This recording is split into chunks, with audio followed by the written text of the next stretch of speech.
Hi friends, இன்றைக்கி நம்ம இளநீர் ஜூஸ் தான் பண்ண போகிறோம்.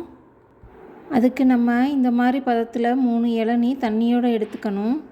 அதை ஒரு மிக்ஸி ஜாரில் போட்டு தேவையான அளவு காய்ச்சி ஆற வச்ச பால் சேர்த்து அரைச்சி எடுத்துக்கணும். பால் சேர்க்காமலும் செய்யலாம். அதுக்கப்புறம் அதில் தேவையான அளவு ஜீனி போட்டுக்கணும்.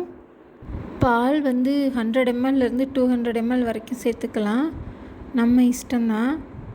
அதே மாதிரி ஜீனியும் நம்ம எந்த அளவுக்கு இனிப்பு நமக்கு தேவையோ அதுக்கு தகுந்த மாதிரி சேர்த்துக்கலாம்.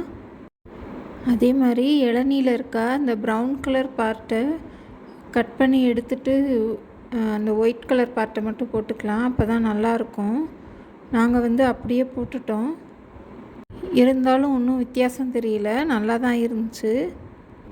இளநீ ஃபுல்லாக நைஸாக அரைச்சிடாமல் கொஞ்சம் கொஞ்சம் சின்ன சின்ன பீசஸாக நமக்கு வாயில் கடிப்படுற மாதிரி இருந்தால் ரொம்ப டேஸ்ட்டாக இருக்கும். அப்படி இல்லைன்னா ஃபுல்லாக நைஸாகவும் அரைச்சி சாப்பிட்லாம். அரைச்சதுக்கப்புறமா மிக்ஸி ஜாரில் இருக்கிறத ஒரு டம்ளர்லேயோ ஒரு பவுல்லையோ மாற்றி நம்ம ஃப்ரிட்ஜில் கொஞ்சம் நேரம் வச்சு எடுக்கணும். அவ்வளோதாங்க, நம்ம இளநீர் ஜூஸ் ரெடி ஆயிடுச்சு. ஃப்ரிட்ஜில் வச்சு குடித்தா சேராதுன்னு நினைக்கிறவங்க அப்படியே கூட குடிக்கலாம், ரொம்பவே டேஸ்டியாக இருக்கும். இந்த ஜூஸை நீங்களும் வீட்டில் ட்ரை பண்ணி பாருங்கள். இந்த வீடியோ பிடிச்சிருந்துச்சின்னா லைக் பண்ணுங்கள், ஷேர் பண்ணுங்கள், சப்ஸ்கிரைப் பண்ண மறந்துடாதீங்க. தேங்க்யூ.